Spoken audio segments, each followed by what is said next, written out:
పేరు లక్ష్మీనారాయణ. ఈ real advisor మ్యాగజైన్కి editor and పబ్లిషర్ని. ఇది 13 years నుంచి రియల్ ఎస్టేట్ రిలేటెడ్ మ్యాగజైన్గా వస్తుంది.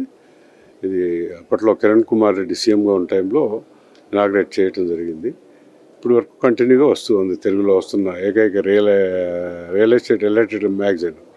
నెరెట్కో తోటి గతంలో అప్రడాగా ఉన్న టైం నుంచి, తర్వాత ట్రెడాగా ఉన్న టైం నుంచి, తర్వాత నెరెట్కో అయినప్పటి నుంచి కూడా మాకు రెగ్యులర్గా మంచి సంబంధాలు ఉన్నాయి.